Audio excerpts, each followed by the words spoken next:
Peace to the gods, peace to the earth. This your man King Truth is Allah coming to you on this and what's the date? Coming on this 18th day of July.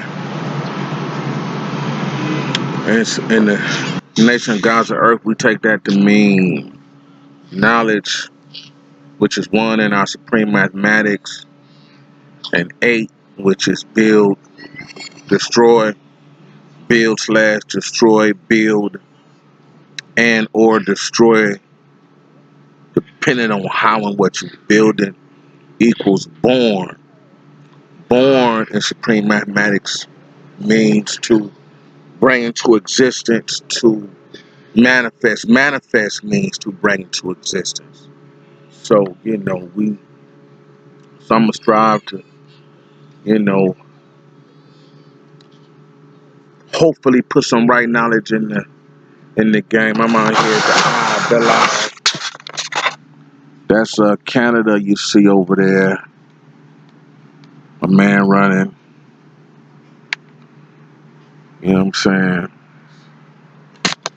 So, people say I ain't good in these streets, they don't know me. I'm really be about peace. If it ain't, if you ain't about peace, I ain't about you. Cause I don't have time to beat them. I done got a little too old, what I'm talking about. So, yeah, man. So, I'm gonna jump into some things. I'm gonna just do my duty. I'm gonna talk about, my Uncle Mel some more for a little bit. I'm talk about a problem that I come across, doing my duty, watching the brothers, the gods, and I'm gonna touch on some things. So, it shouldn't be too long. Um, hey, all right now. So yeah, like I say, I'm out here to get loud. But I don't know how this video come out. I got my battery saver on and it's dark to me, so hopefully it'll come out the right shade. But yeah, I'm gonna talk about Malcolm X. His incarceration, right?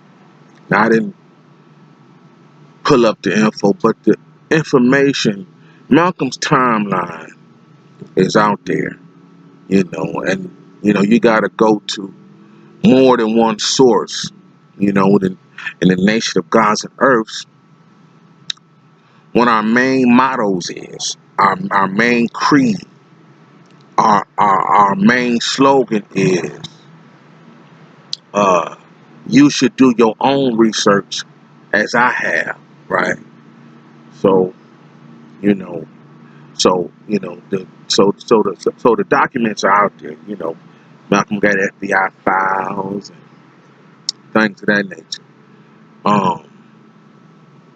But yeah, so in Malcolm was incarcerated for about 10 years. I think he was sentenced to 10 years and he served 10 years. It's either 10 or 12. 10 or 12. 10, I think it's 10 years. And so when he got out, he he got some, he went to, he was locked up in Massachusetts, I think, East Coast. And then his brothers brought him here to Detroit. And, he joined, he officially joined the nation. Some people say he joined the nation while he was incarcerated. I think in 48 or 49 he was in the nation, in jail. But when he came home, he wrote his letters, met with Elijah, and started the student minister program. Now, it's a rumor out there say Malcolm worked for Ford, right? When he got out of jail, he worked for Ford for a minute. And it's a rumor out there say Elijah Muhammad worked for GM. Now, I'm not trying to, you know, belittle or put down. I'm just saying. I'm saying the rise of these men. You know, the path they walked or the things they did before they became who they became is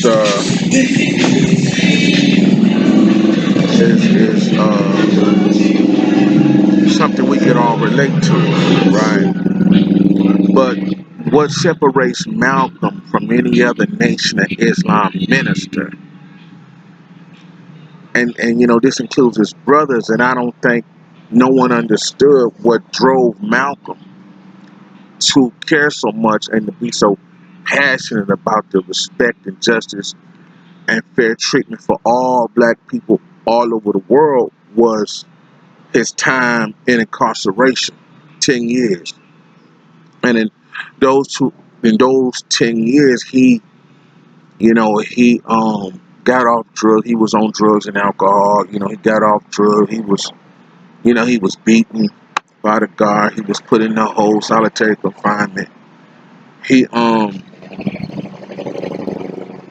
but then, you know, once he came in, you know, started getting letters from his brothers about the Nation of Islam, he got off into, you know, Islam, you know, being a, you know, black Muslim. And so that time in jail though, that time in jail when he was able to get clean up, search himself, search his life, and, you know, cleaned himself up. And so when he got out, you know, he hit the ground running. You know, he took the Nation of Islam from 400 members to 40,000 members. Him and some other minister, but he was the main one doing all the legwork. He would travel to each and every temple that needed to be set up. You know, to needed to be uh, marketed through ministering, right? So, you know, and I don't even think his brothers or the Nation of Islam heads realized or recognized this was separated Malcolm. You know, he was already intelligent. He was raised by Garveyite parents. His mother and father was Garveyites. Once again, that means Marcus Garvey created the Universal Negro Improvement Association. And so, you know, he was about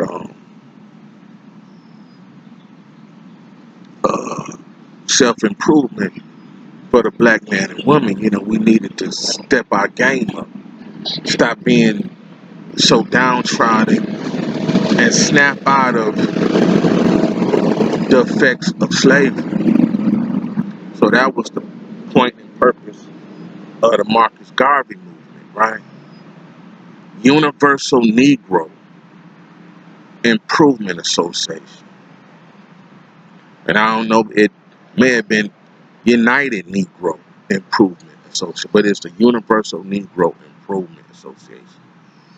And so that's one of Dr. Umar's heroes, Marcus Garvey. He naming his school after Marcus, Frederick Douglass Marcus Garvey Academy. Shout out to Dr. Umar. But yeah, man. And so his parents was Garveyites, and Dad and Malcolm's self-educating himself, um, and going through the experience of being in jail for 10 years, and sharpening and hardening him himself, and pulling out the ability, the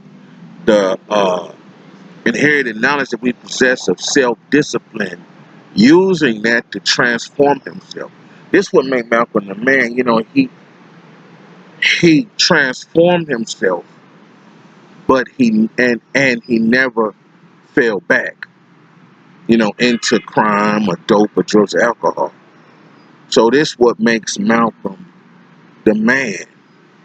This what make him, the man, and an icon, the model for black men and women.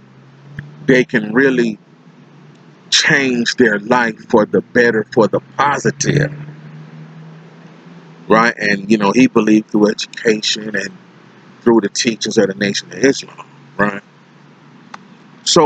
But people don't understand that, so his brothers didn't understand. They thought Malcolm was showboating and wanted to be the center of attention. That's, to go through jail and see, if you never experienced jail, you know, jail is a place. Jail is made for nobody, and Malcolm knew that. And so, I think they lacked that experience to understand what drove Malcolm. See what I'm saying? So yeah, that's what made him different and unique, was his incarceration and willingness and belief in the teachings of the Nation of Islam and Orthodox Islam. I think when he left, they say when he left the Nation of Islam, and so Malcolm, come out of jail. That's a blue jay. Malcolm come out of jail, and they say he was very stern with the lessons, and he didn't tolerate people slacking. He expected complete, total commitment to what they was striving to build and be and do. Black Muslim Nation of Islam. He didn't take no mess, but he didn't hit people or get people beat up. He just was very stern, very committed, very disciplined. And so when he left the Nation of Islam, I guess he was fed up with all the jealousy, the backstabbing, and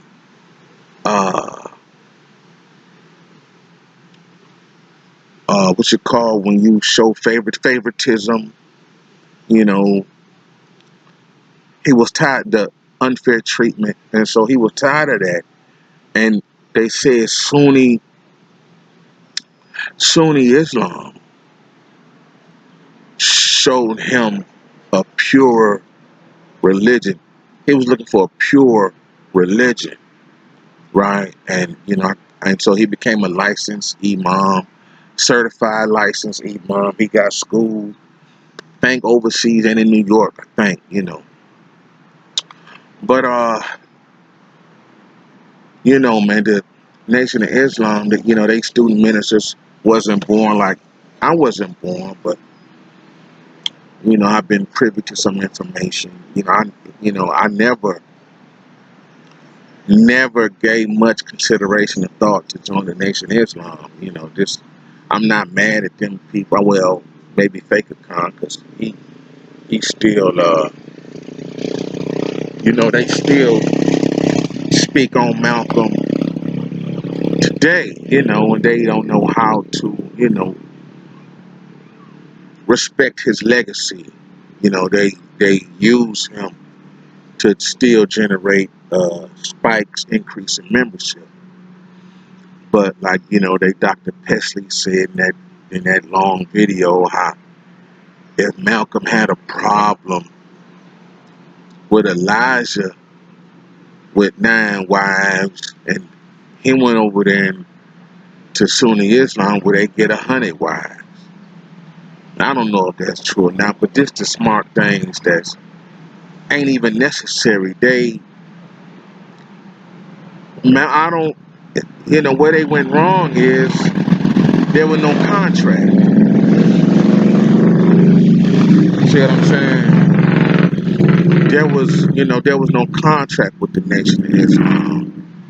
And Malcolm, which he needed, he could have left with severance package, right? For the work he done. He left with nothing.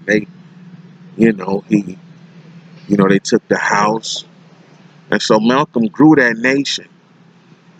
So when they say, get your hand out my pocket, nigga, get your hand out my pocket, you know, that's Malcolm banging and taking, I believe, Malcolm taking membership, members from them, rightfully so. See, you know, if we do the math, the day, you know, he was assassinated, it was close to 500 people in the Autobahn. If we do the math on donations of those $10 a head is close to $5,000. 10 times 500, $5,000. If some people get more, you know, we had 6, 7. This is for a couple hours on a Sunday, I think, right? Sunday or Saturday. So, yeah, man, it's like, you know, little slight remarks like that. It's like they don't understand, you know, freedom. You know, and when Malcolm say, you know, what you want most, and he say he want to be free, but with freedom, you know, there's only freedom through death, right? And so it's like they still hold it. The Nation of Islam today, Dr. Pesley's Fakeakhon, is still holding on to Malcolm today. You know, it's like he was so tired of the hate and jealousy that, you know, if they was gonna kill him, they was gonna kill him. But that, you know, there was no reason to kill Malcolm, man.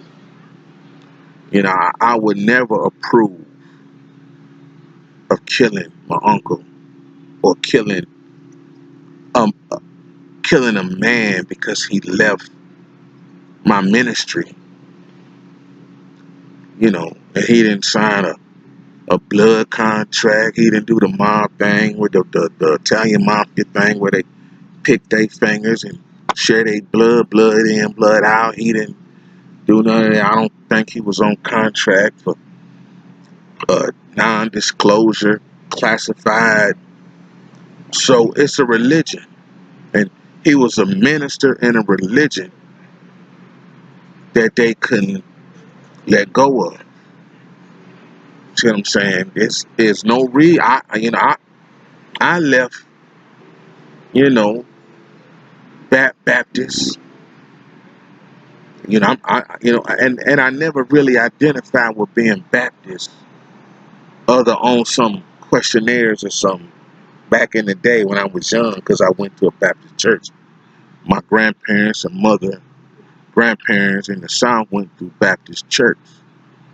And I didn't know what being a Baptist was until I got an adult, like 30 or 40 something. I didn't know what it truly meant, but you know, I found that it meant being a Baptist is you recognize the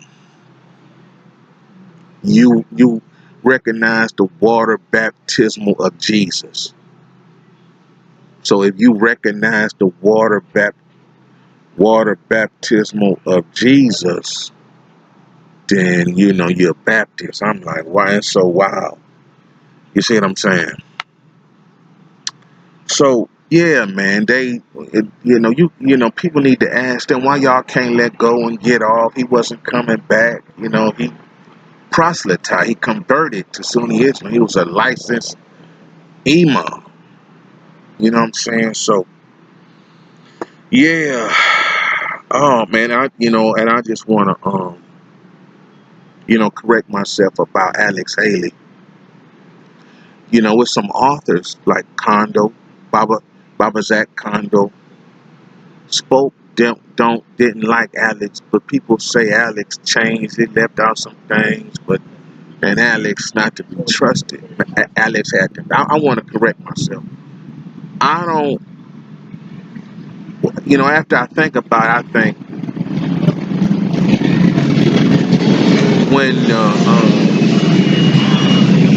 see the boat,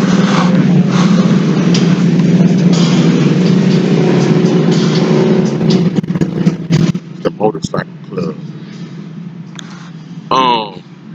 That when the Nation of Islam found out that, now this is my theory and opinion, that when the Nation of Islam found out, and they good for planning stories, when the Nation of Islam found out that uh, the book, Malcolm wanted the book to be about a tribute to Elijah Muhammad, but when he split, they changed it to the Malcolm X autobiography, right? And so, and I think the Nation of Islam put that story out. Alex Haley can't be trusted here, coon. He changed the book. Alex Haley say, fuck the Nation of Islam. Fuck Elijah Muhammad, you the man. And so I just want to apologize to Alex Haley family. You know, he the man that brought us roots, Kunta Kinte. You know, he wrote the book Roots and Queen, starring Halle Berry, and Roots back in the day, LeVar Burton. That Roots still messed me up today when they cut off Kunta Kinte foot, King Kunta. Shout out to Kendrick Lamar, Sugar Free, DJ Quick, King Kunta. Check that song. You know, that's on my IG. I think I got a verse on that I added on the mixtape I'm working on. But, you know, King Kunta, you know. And so, yeah, so they cut off LeVar Burton. He was playing Kunta Kinte. They cut off LeVar Burton's foot because he tried to run away every time, and they beat him, tied him to a tree, beat him, cut his foot off, and told him he'd change his name to Toby, and made him say, you know, his name Toby. And so I don't know if that's Alex past or family or somebody that, you know, he got that story from, but that's how they did African. So I don't personally have a problem with Alex Haley. Now I'm just repeating what these authors were saying. It could have been out of date jealous. Because, you know, Alex Haley really sat with Malcolm and you know, wrote about Malcolm. And they said it's some lost chapters.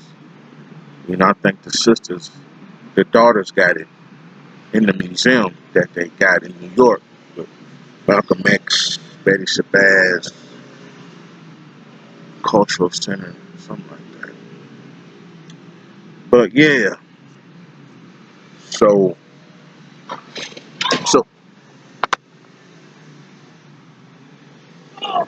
man, I fell off their scooter, hit my ride. So yeah, man, shout out to Alex Haley. I just wanted to correct myself. And so then, you know, and you know, I did the research. I just try to retain this information. I don't have the paper. I don't print it off. I just save the web pages or whatever and just read them, and then, you know, try to bring you accurate information. You know, the FBI had a no Messiah policy, right? I mean, this, you know, they had a. Now, this is my theory. You know, the FBI, J. Edgar Hoover, and whoever had a no Messiah policy, meaning they did not want a person with the unification and organization and empowering skills to do away with white supremacy, white power, the white power. So Malcolm was banging on the white power structure, and I guess JFK, a friend to the black man, was banging on the white power structure. So the no Messiah theory, that means, and so like I said, so and so that means, so this white man could have galvanized all people. JFK, you know, could have galvanized white people. He could have spoke to the n.o.i. through Martin Luther King, right? Spoke to Malcolm through Martin Luther King, right? But, you know, they killed him in 1963, which we say was, you know, his own government, you know, his own military. He was president. They killed Malcolm in 1964. They killed Patrice Lumumba in Africa. And I think before or after Malcolm, then they killed Kenyatta Mama. Or well, they attempted to kill Kenyatta Mama Kenyatta in New York. They shot him up, and so they killed JFK in '63, Malcolm in '65, maybe Patrice Lumumba in '64, '66. They killed Martin Luther King, a person falling into the Messiah category. They killed Martin Luther King in 1968, and they shot Mama Kenyatta in 1969. 1 week or 7 days, or 2 weeks, or between 7 days and 2 weeks before they shot and killed Allah the Father, Allah, founder of the nation of God's earth, in June 1969. So, they had in the 60s and going to the 70s, they probably still do today, a no Messiah policy. They don't want people of all races. They don't want a leader to sprout up that could galvanize, that could bring together the people of all ethnic groups to bring about true justice and equality. Now, remember what I wrote in the Nation God's Earth degrees. Justice is when truth justice is when truth and equality meet. Justice is when truth and equality meet. That equal justice. Truth plus equality equal justice. You see what I'm saying? Justice in the court system, wherever. Truth and equality. That means that go back to the noble true Ali, the Aliites.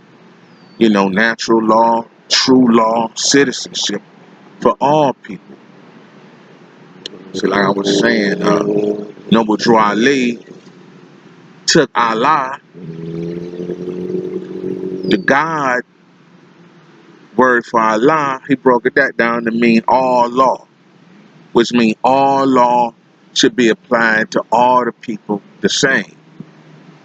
Right? There ain't nothing wrong with being a more science. Shout out to the Moors.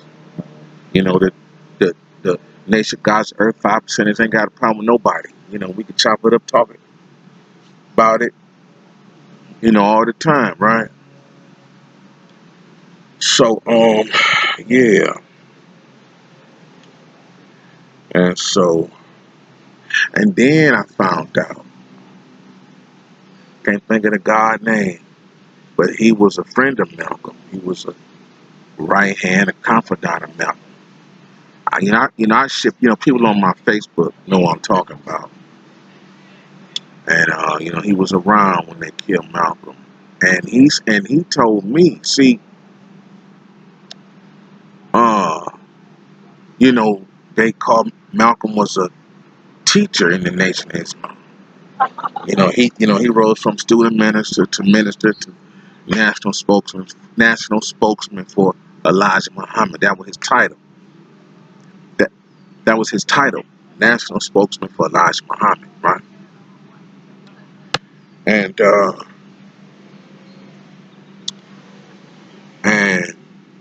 so the God was on, doing an interview, and he said, and so the interviewer asked him about Malcolm's 10.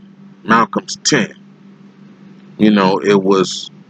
out there. You do your homework. Malcolm had a group of 10 ministers that he was teaching that, he was, I guess he was pleased with or whatever. But the man said that I can't think his name, said that that was a derogatory term being referred to one of Malcolm's 10, which Fakeakhon was a derogatory term, right? I say, wow. I mean, that's enlightening and interesting. Malcolm's 10, was a derogatory term. And so now you got Fakeakhon 10 weeks before Malcolm died, before he was assassinated, going all out his way trying to get my uncle killed. He wrote in the paper, in Muhammad Speaks, a paper that Malcolm started for Elijah Muhammad. Muhammad Speaks, his gift tribute to Elijah. Fakeakhon wrote in that paper, Malcolm was out, Malcolm should be killed or headed for doom. He's worthy of death, worthy of murder, and anybody that follow him, all his followers headed for doom. Now, he talking about the people that was leaving, that was following Malcolm.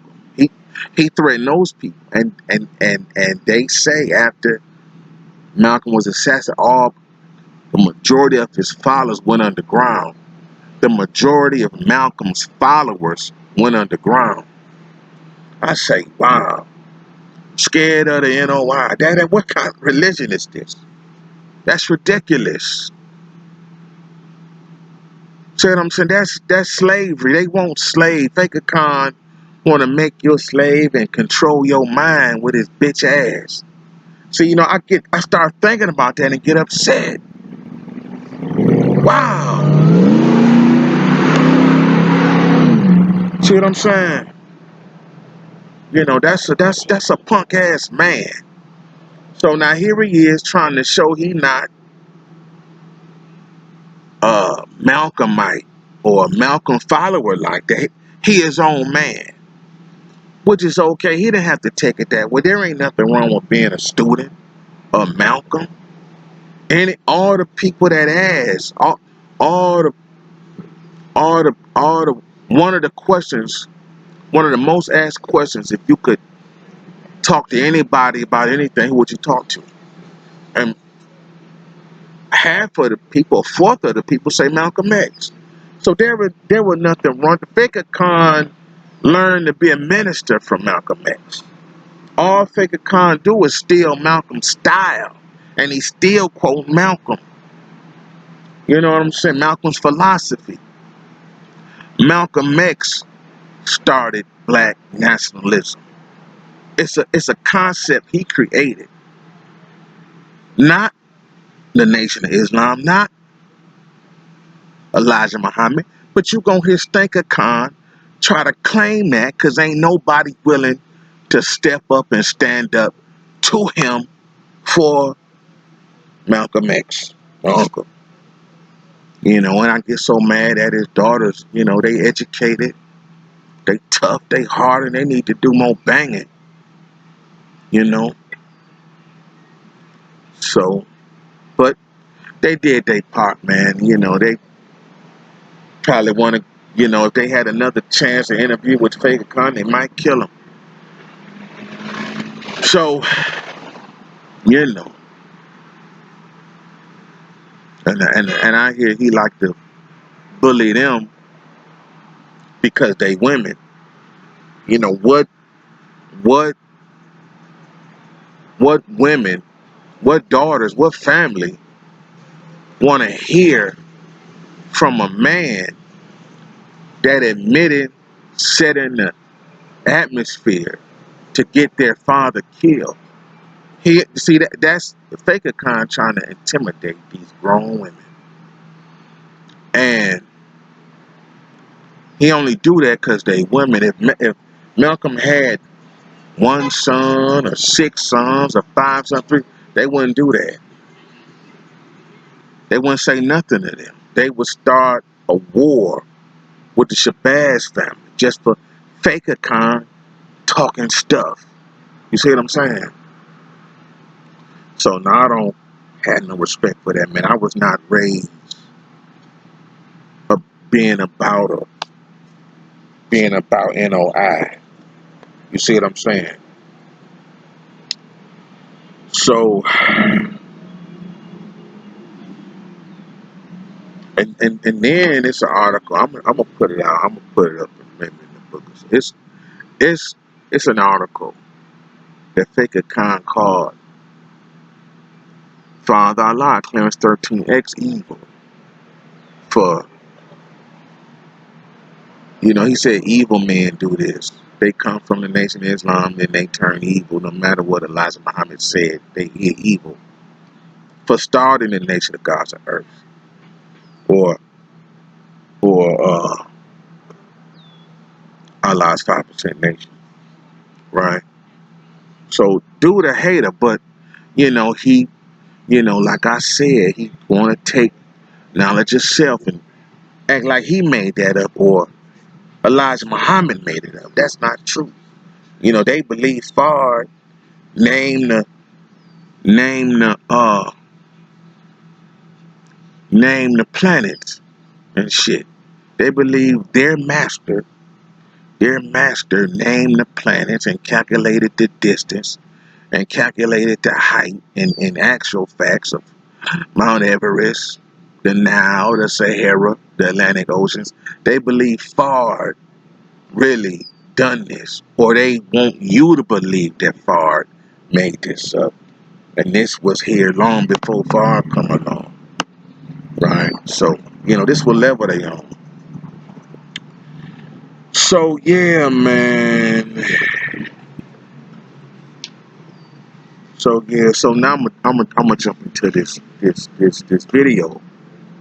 With the gods was building at Mega and Mala Divine, right? Mala Divine. They got a 21 part interview, Q&A, right? And Mega doing his duty, the God, Mala doing his duty. But they tell a story that happened at a parliament, 2018, I think. And that's a meeting that the gods and earths have. And a man on the ski do. But they living it up, boy. They say Detroit ain't got no life. Detroit is like my man living it up. He on the ski do. The ski do.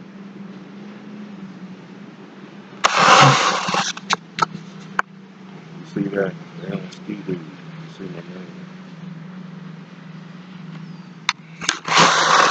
So yeah, man.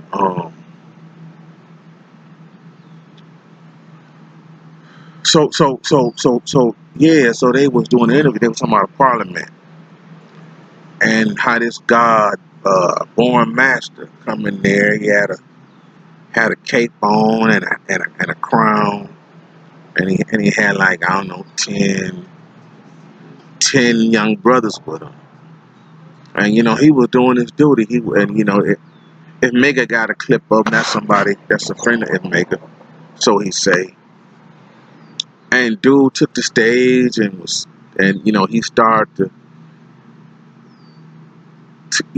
he started to do his duty, and he started calling the gods at the parliament poisonous animal eaters, and these young dudes is the future of the nation gods of earth, and he young dude himself, and they jumped on him, right? They snatched his crown and cape off, told him to go home. But then if Mega began to try to give a background, and he say it's layers to that story, right? That they just ain't trip on dude, right? And so they say, he was warned, don't bring his girl there, don't bring your family there, and he show up, and so I don't know nothing else, but based on this, and so, Mala, said enough about that's wrong, but I'm a add on, to the God, right? That brother was, that's the power of the lessons, right? That's the power of enlightenment. That's the power of knowledge. No matter what he doing his duty. You know what I'm saying? Some people need to be talked to like that. And they're me not knowing the backstory, but their reaction leads me to believe them brothers was asleep. And he woke them up, and they didn't like or want to be woken up right then, right? And so, he was preaching hard at them about the dietary laws. And man, and so, he was living out 120. He doing his duty by creating a cipher with 10 more people and go build with them. You know what I'm saying? But that ain't civilized. No matter what he did, you're supposed to deal with another God intellectually. You ain't supposed to fight no other God unless y'all practicing martial arts or whatever. Boxing, MMA. You're not supposed to fight or put your hand threaten nobody. Especially somebody in the gods and earth, the nation of gods and earth. They showed true savagery. If they had a problem, they should have got somebody to intermediate. They need to, Mala said they need some kind of tribunal process, some kind of court process, some kind of hearing, sit down grievance process where brothers and sisters got a problem can sit down with a wiser mind. What happened to the wise domes? See what I'm saying? I was tripping. I wanted to fight for my man because, just hearing the story of him poisoning this animal, he caught me. I like a burger every now and then, so to be jolted with that, I don't have problem. If brothers smelled the meat and the pork coming out of brothers in the parliament, and he spoke on it. So yeah, man, y'all brothers wrong, and it's a and so then they talked about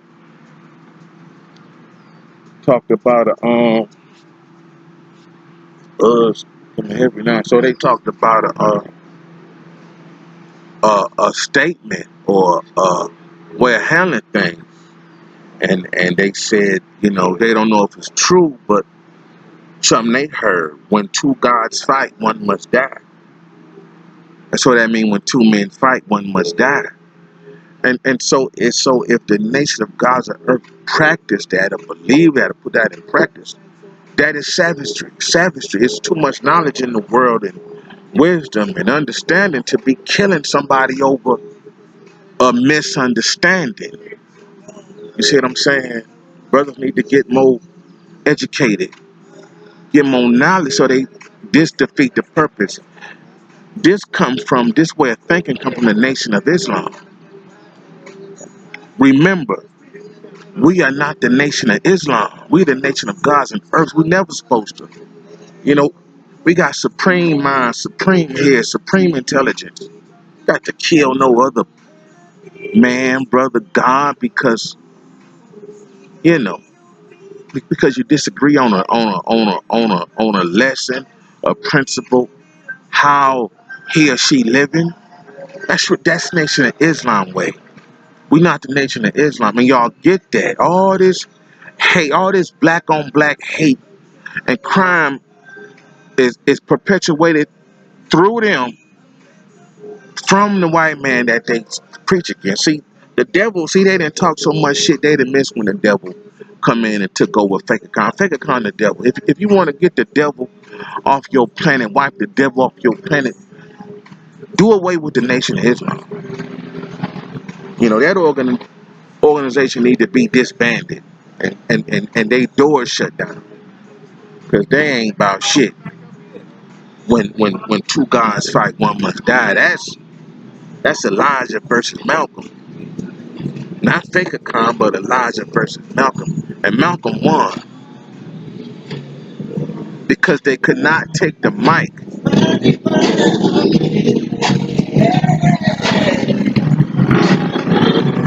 They could not take the mic and defend accusation or allegation that Malcolm was about to bring out and was bringing out. They couldn't do that. Intellectually, they supposed to be ministers. Ministers. And they practicing, preaching murder.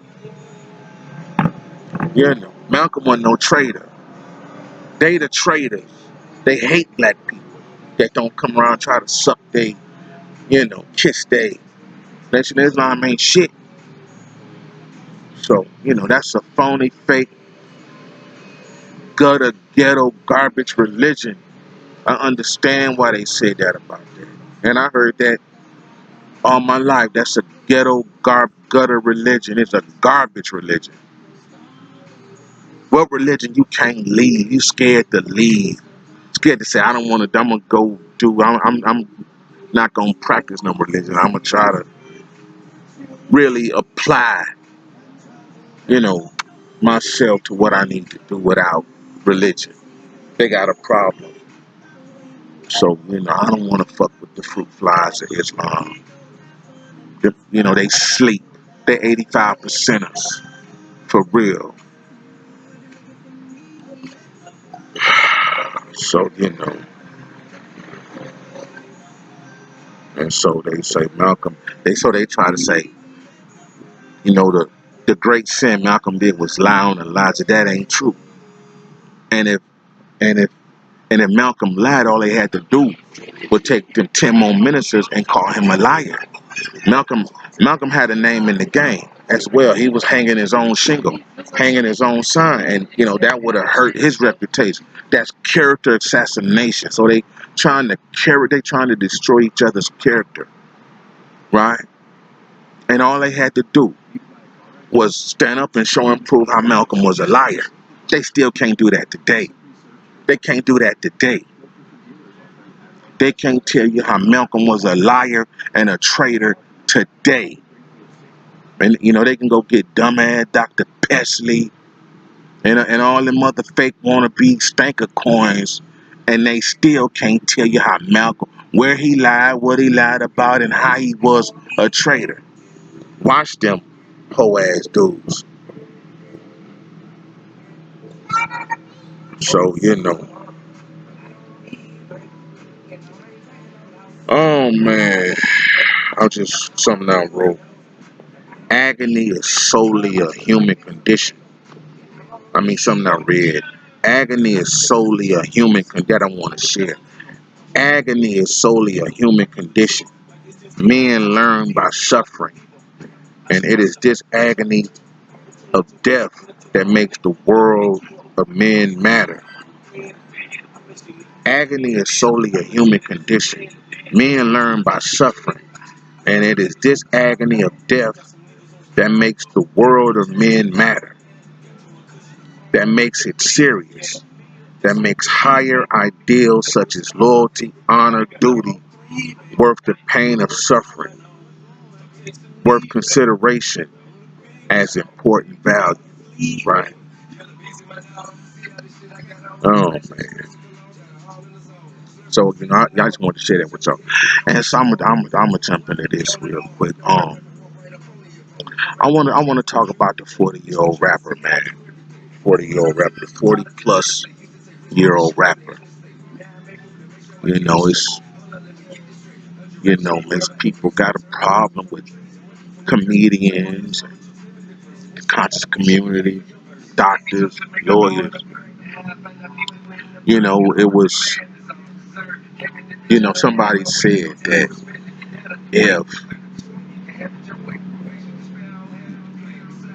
you ain't put an album out yet and you going on 40 and your body and hair changing, forget about it. You need to go do something else, right? Well, I disagree with that, right? I think if you 40 or 50 and you want to rap, I think you ought to do it. I think if you matured and got something to say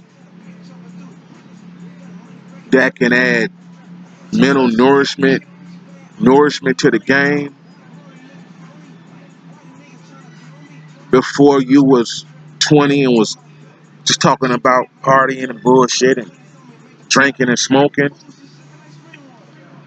and being unwise with money. If you that age and you got something to say and you can get a deal or put yourself out and generate revenue or stream of income, I think you ought to do it. I think you shouldn't let age. Artistry shouldn't have no age. So I gotta defend the 40-year plus age rapper. You know what I'm saying? That's the case. If the 40 plus year rapper can't, then the the gays and pussy combs and fagavellis and Ice Cubes and all the rappers in middle 40 going shouldn't put out another record. They should retire. You see what I'm saying? So that's kind of bad. It's an unfair way to think and statement to put on somebody that you shouldn't be a rapper if you over 40. If you can rap, you know, you ought to go for it, right? You got these dudes claiming they billionaires and they still touring, right? Some of the problem is the rappers, been in the game for 20 years or 30 years.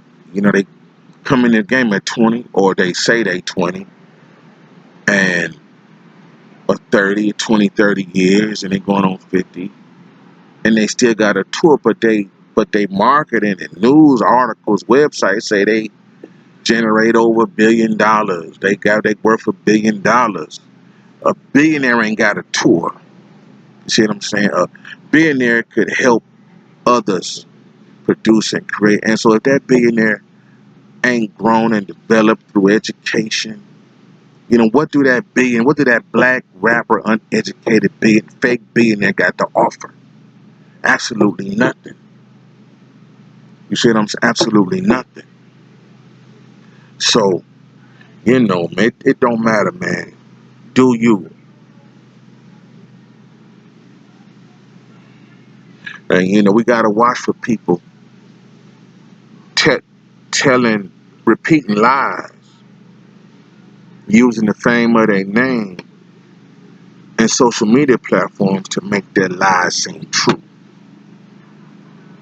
We gotta watch people repeating lies, using their fame of their name and their platform, their social media platform, to make their lies seem true. We gotta stop that. We gotta put more truth in the game. I bet, I want y'all to issue this challenge to people. You know, a a I bet a liar will not take a lie detector test on what they are saying, right? You know, pretending to believe, what comes out their mouth from their own mind. So what I'm saying is, if you don't believe somebody could be telling you a story. This what happened. I believe they were trying to get me and set me up and hit me, and they still trying to get me today, right? So if somebody say, well, that dude a liar, and so that dude talking about life or death, jail, freedom. Make him or her take a lie detector test on what they believe. That's what I'm saying. Make them take a lie detector test on what they finna tell you or what they have just told you. See what I'm saying? Stop calling hate entertainment. Stop calling destroying somebody else for their fame entertainment. It ain't funny. Ain't nothing entertaining about bringing somebody else down because you jealous. That's a lame. Somebody get advanced $2 million, $3 million, and got to lie on somebody else's name to build themselves up. And y'all think that's entertainment. Get that man or woman a lie detector test based on what they just said. And we gonna see who telling the truth. Who really real. Y'all won't real that bad. Y'all just let a sensational story go like that. So, that's all I'm saying, man. That's all I'm saying. And I didn't look up the child tax credit, investing in the babies, but y'all to look that up, man. I think y'all babies gonna get some money each month. I think, man, y'all gotta research that. You see what I'm saying? That could help save for your children's education. For real, look it up. Child tax credits. Look it up. So that's it, man. It's been 56, almost an hour. I'm about to head home. Put this up. See what it do. Peace to the gods, peace to the earth. I'm out.